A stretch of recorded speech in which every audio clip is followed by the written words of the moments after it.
Have you ever looked at your life and felt like everything had quietly slipped through your fingers? The friends you used to laugh with don't light you up anymore. The goals that once fueled your ambition feel hollow. Even the emotions you trusted to define you, your excitement, your anger, your joy, suddenly feel like they don't belong to you. It's as if the world you knew has faded into the background, and you're left standing in a silence that feels terrifying. This is the hidden sign of awakening that almost nobody talks about. It's called spiritual detachment, and when it first arrives, it doesn't feel like freedom, it feels like death. Not the death of your body, but the slow unraveling of everything you thought you were. You wake up and realize, I don't recognize myself anymore. I don't even recognize my life. And in that moment, fear rushes in, whispering, something is wrong with me. I'm losing myself. Maybe I'm going crazy. But here's the truth. You're not losing yourself. You're losing the version of yourself that was built on illusions. And illusions never dissolve quietly. They fight, they crack, they fall apart piece by piece. And in that falling, your mind screams in terror. Because for your whole life, you've been trained to cling, to people for belonging, to goals for worth, to possessions for identity. Awakening comes in like an earthquake, and suddenly all those attachments begin to crumble. At first, it feels unbearable. Imagine holding a glass of water where the dirt has settled at the bottom. For years, you thought the water was clear. But awakening comes along, shakes the glass, and now everything is cloudy, messy, uncertain. That's what spiritual detachment feels like. The shaking of everything you thought was stable. And yet, this shaking is not here to destroy you. It's here to clear you. So if you've been wondering why awakening feels less like bliss and more like loss, this is why. You are not disappearing. You are transforming. And what feels like fear is simply the first step into freedom. When detachment deepens, the fear doesn't just live inside your mind. It spills into your relationships, your ambitions, your very sense of self.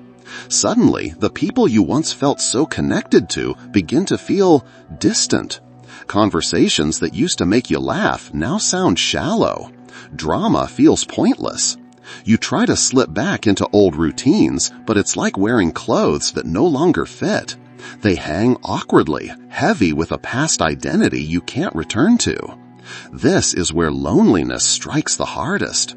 You can be in a crowded room, surrounded by family or friends, and yet feel utterly alone. Why? Because you're no longer playing the same games. You've outgrown them, but you haven't yet found what comes next. And the mind interprets that gap as danger. It whispers, if you don't belong here anymore, maybe you don't belong anywhere. That's why this stage feels like a kind of death, the death of belonging. Even more unsettling is the identity crisis that follows.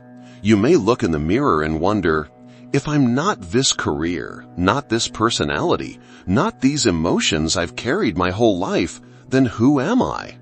That question doesn't come with a quick answer, and the silence that follows can feel unbearable. The ego hates silence. It wants definition, roles, a mask to wear. When detachment strips all of that away, the ego panics, screaming, without these attachments, you are nothing. But here's the hidden truth. That nothingness is not a void. It's the space where your real self begins to emerge. Think of it like peeling off a mask you've worn for so long you forgot it wasn't your face. At first, it feels raw, exposed, even painful. But then comes the revelation. The mask was never you. Beneath it, untouched, has always been your true face. Yes, the loneliness feels heavy. Yes, the identity crisis feels terrifying. But remember, what you're losing is not you. It's the scaffolding of illusions that once defined you. And though it feels like death, it's actually rebirth. This is the moment you're asked to let go of the familiar, to trust the silence, and to allow space for the self that cannot be lost to finally step forward. If detachment feels unbearable, it's because the ego doesn't go quietly.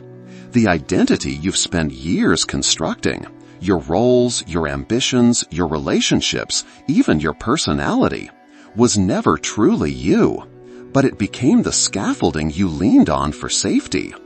When awakening shakes that scaffolding, it feels like the ground beneath you is collapsing. And in many ways, it is. Your mind screams, "Without these attachments, I'll be nothing. If I'm not the achiever, the friend, the parent, the dreamer, then who am I?" That cry is the ego's last defense. It resists with everything it has, clinging to old stories, pulling you toward familiar habits, whispering that letting go is death. And in a sense, it's right. It is death, but not yours. It's the death of the illusions that kept you small. Here's the paradox. This stage feels terrifying precisely because transformation is happening beneath the surface. Think of a caterpillar inside its cocoon. From the outside, it looks still. From the inside, it feels like annihilation. The caterpillar literally dissolves into formless matter. If you could ask it how it feels, it would probably say, "I'm dying." And in a way, it is. But what emerges on the other side is not death. It's a butterfly. Spiritual detachment is your cocoon. Your old self dissolves, your attachments crumble, and in the middle of it, everything feels like chaos. Your nervous system, conditioned for constant stimulation, panics when faced with silence. Your emotions flatten, your thoughts seem foreign, and you wonder if you're falling into depression. But you're not broken, you're in metamorphosis. The ego experiences this transition as death, but your soul knows it as rebirth. That's why this stage is so sacred. The very fear you feel is proof that the false layers are falling away. And though your mind screams that you're disappearing, the truth is you're not vanishing, you're emerging. What's dissolving is everything you are not. What's being revealed is the part of you that can never die. So when detachment feels like death, remember, you are not in an ending. You are in the in-between. You are inside the cocoon. And even if you can't yet see the wings forming, trust that they are. As detachment deepens, its ripple effects touch every corner of your life. The first place you notice it is in your relationships. The friends you once felt inseparable from suddenly feel like strangers. The conversations that used to excite you now drain your energy. Drama feels exhausting, gossip feels meaningless, and even laughter sometimes rings hollow. At first, this distance feels like loss. Your mind panics, whispering, "If I don't belong here anymore, maybe I don't belong anywhere." But here's the truth. Detachment is not teaching you to stop loving people. It's teaching you to love them without chains. For your whole life, love was tangled with need. You leaned on others for belonging, for validation, for identity. Detachment strips away those attachments. And though it feels like losing love, it's actually revealing a deeper one, the kind that doesn't cling. You discover you can still care deeply, but without trying to control, rescue, or possess. Love shifts from grasping to presence. And that shift, though uncomfortable, is the birth of freedom in your relationships. Detachment also reaches into your ambitions. The goals that once defined you, career, money, recognition, suddenly lose their grip. You might wake up and feel nothing for the job you once poured your soul into.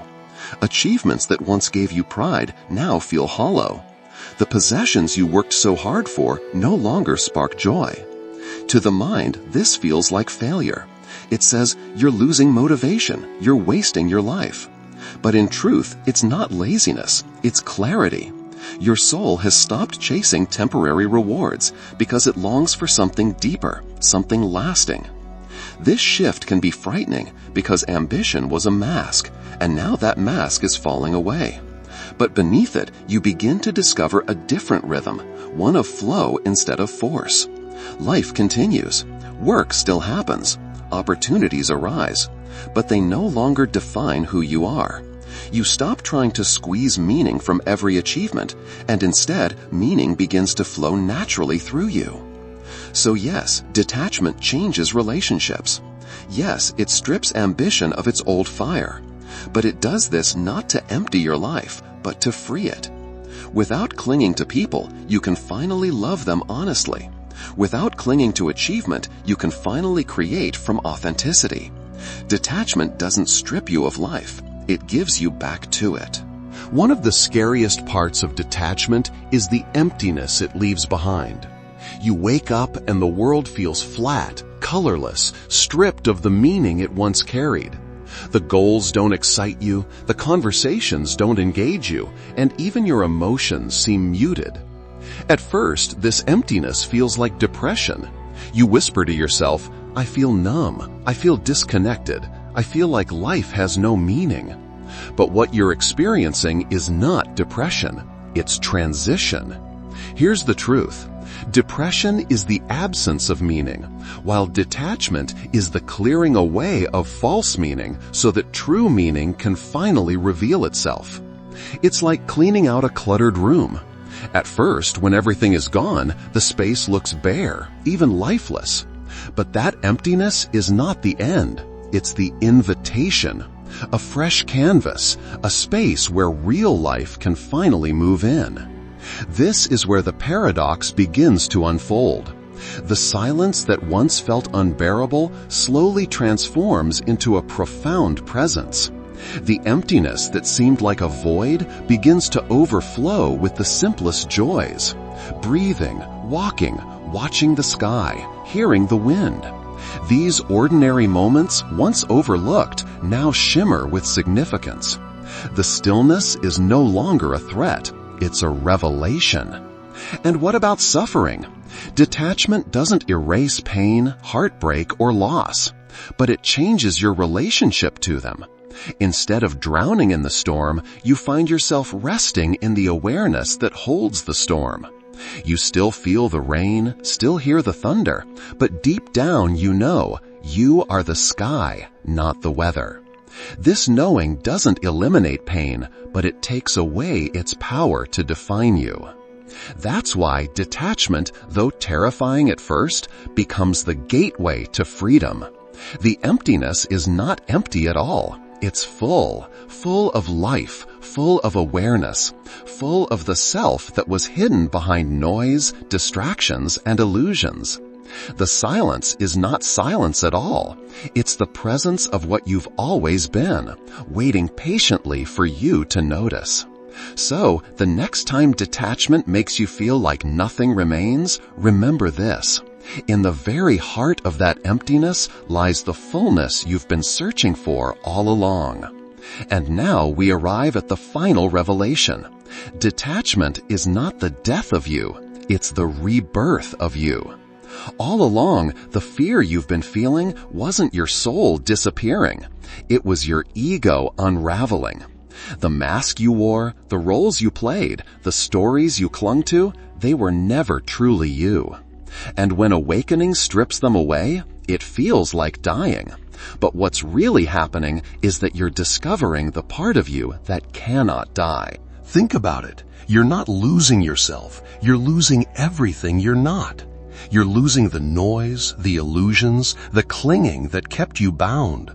And beneath it all, what remains is awareness itself, unshakable, eternal, free. That's why spiritual detachment feels so frightening, because the false layers scream as they fall away. But once they're gone, you see what was always there, your true self, untouched and indestructible. This is why detachment is not a punishment, but a gift. Without attachments, love is no longer tangled in need. It becomes pure presence. Without attachments, ambition is no longer a desperate chase. It becomes effortless flow. Without attachments, life itself stops being a performance and starts being real. Yes, it takes courage to face this stage. Yes, your mind will resist, insisting that you're losing everything. But on the other side of that fear is the freedom you've been searching for your entire life. The freedom to live authentically, to love without fear, to breathe without needing a reason, to simply be. So if you're in the middle of detachment right now, if you feel like you're slipping away, like everything familiar is crumbling, don't run back to the noise. Don't cling to the rope. Just breathe. Just trust. Remember, this isn't the end of you. It's the beginning. The moment the false self dies is the moment the true self is revealed. And if this spoke to you, don't stop here, because in my next video, I'll share how to embody this freedom in your relationships, your work, and the everyday flow of life. Hit subscribe and let's walk this journey together.